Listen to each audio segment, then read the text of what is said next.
Señor Iñárritu. Sí, muchas gracias, señor presidente, y buenos días a todos y a todas.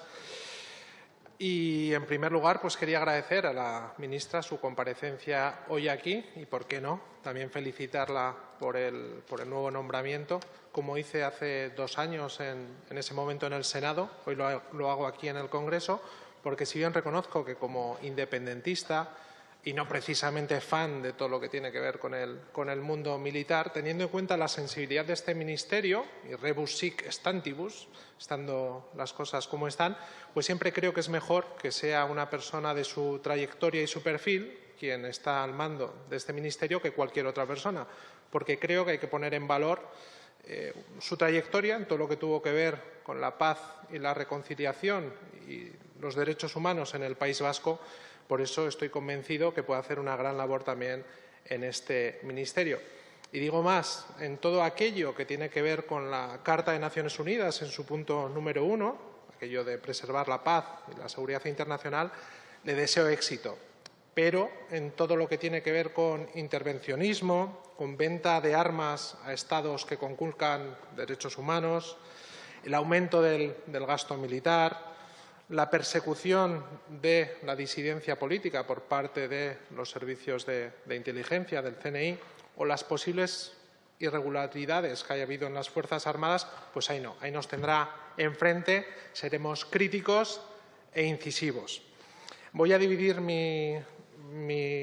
intervención en 3 áreas. Una primera será todo lo que tiene que ver con asuntos de carácter más exterior, otra con todo lo que tiene que ver con asuntos de las Fuerzas Armadas y un tercer apunte, como hacía el compañero de Esquerra, el señor Nuet, sobre memoria histórica e infiltración ultra en las Fuerzas Armadas. Empezando por todo lo que tiene que ver con asuntos exteriores, quiero mostrar la preocupación de nuestro grupo por la venta de armas a Arabia Saudí o a Emiratos Árabes Unidos, un asunto que ya hemos traído en numerosas ocasiones a esta Cámara, pero me gustaría saber si, como algunos medios señalan, si es cierto que desde la Junta Interministerial no se han autorizado nuevas licencias de exportación de armamento o de material de doble uso desde noviembre de 2018. Esto ha aparecido en prensa y me gustaría saber si es cierto y también qué se piensa hacer con estas licencias, si se van a revocar o no. Y, en tercer lugar, en esta materia, ¿qué están cargando los barcos? Que, por ejemplo, la semana pasada en Bilbao, un barco de Arabia Saudí, pues al parecer, según han denunciado varios medios, estaba cargando armamento, pero como desde hace 2 años no hay información no hay el informe, no se recibe el informe de lo que se está exportando, pues me gustaría saber si nos lo puede aclarar. En relación a las operaciones en el exterior,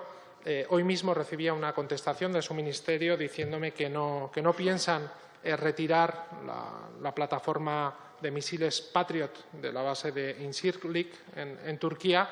y es preocupante teniendo en cuenta el comportamiento que está teniendo Turquía, no solamente en su intervención en Siria, sino también con la represión del pueblo kurdo, que es precisamente aquel que hizo frente a la lacra del yihadismo, representada en este caso por Daesh, por el Estado Islámico. En tercer lugar, ya sé que va a comparecer para explicarnos cuáles son las intervenciones en el exterior, pero me gustaría si puede hacer un pequeño apunte sobre qué está ocurriendo en Mali y en el Sahel, porque debido a la situación tensa de ese conflicto de los que se viene a llamar asimétrico, se reciben noticias semanalmente que, teniendo en cuenta que es la operación más cercana a las fronteras del Estado, pues me gustaría si nos puede informar un poco. Respecto a asuntos más de carácter interno de las Fuerzas Armadas, escuchaba al compañero Martínez Oblanca, que decía que tenía un conocimiento modesto de lo que tienen que ser las Fuerzas Armadas. Pues yo tengo la suerte de que, gracias al camino emprendido por los insumisos y los objetores, yo no tuve que realizar el servicio militar, por lo que mis conocimientos son aún menores. Pero, dando un repaso a la prensa, que eso sí tengo la costumbre de leer bastante, Es cierto que hay numerosos casos de fraude, de corrupción, de escándalos, no más quizás de los que pueda haber en otros sectores de la sociedad, pero sí creo que hay un halo de intentar tapar o silenciar lo que ocurre y en algunas ocasiones una cierta impunidad. Por eso me gustaría saber qué van a hacer ustedes ante casos, ya sé que acabó en un juzgado, pero no se pudo esclarecer, como aquel cargamento de droga en un barco escuela, como es el Juan Sebastián Elcano, asuntos de fraudes en temas de mudanzas, en alimentación, en uniformes, el soborno durante muchos años que mencionaba el compañero Esquerra Republicana de Defex para vender armas a Arabia Saudí y cuando ha habido miembros de las Fuerzas Armadas, como es el caso del teniente Segura, pues vemos cómo se produce una persecución y acaban expulsados de las Fuerzas Armadas. Yo creo que sería positivo que con esta gente pues tuviera un contacto y un seguimiento de todos los casos que denuncian. De igual forma, creo preocupante, y yo creo que se ha hablado en varias ocasiones en esta Cámara, además se ha realizado un protocolo sobre todo lo que tiene que ver con acoso y abusos sexuales en las Fuerzas Armadas. Usted este pasado año señalaba que en un colectivo de 120.000 hombres y mujeres había 47 denuncias, de las cuales 22 estaban en trámite. Pero hay que tener en cuenta que el colectivo femenino es muchísimo menor. Esto afecta en este momento, si no me equivoco, a 14.800 mujeres y si vemos cuáles son las estadísticas que se producen en la sociedad, los casos se multiplican respecto a los que se producen en la sociedad. Además, salió en prensa que habían expulsado de las Fuerzas Armadas precisamente una de las mujeres que había denunciado acoso sexual dentro de las Fuerzas Armadas. Creo que este asunto es grave y, ya digo, parece ser que las estadísticas son mucho más preocupantes que las que afectan al resto de la sociedad. Y sobre lo que ha señalado, y lo han mencionado varios portavoces y usted misma, qué hacer con aquellas personas que han cumplido 45 años y van a abandonar las Fuerzas Armadas, me gustaría saber que esclarezca un poco cuáles son esos acuerdos con las diferentes administraciones, porque recientemente salió publicado que había un posible acuerdo con instituciones penitenciarias. A mí me parece muy bien que cualquier persona, cuando acabe cumpla esos 45 años, pase a otra administración o a otro servicio de segunda actividad dentro del Ministerio de las Fuerzas Armadas, pero no creo precisamente que sea el mejor perfil para instituciones penitenciarias uno que tiene que ver con un carácter militar por todo lo que conlleva instituciones penitenciarias. Respecto a los acuartelamientos, me gustaría saber dos asuntos concretos. Uno es como el acuartelamiento de Loyola en Donostia, en San Sebastián, que precisamente el propio ayuntamiento ha pedido recuperar esos terrenos, a ver qué intenciones tiene el Ministerio. Ya sabe, por cierto, que esa es una zona inundable, según todos los estudios, y, cómo no, volver a traer a la Cámara el asunto de las Bardenas Reales, un parque natural, una reserva de la biosfera, que a la vez tiene en medio, como si fuera un donuts, un polígono de tiro, y el Parlamento de Navarra y diferentes instituciones han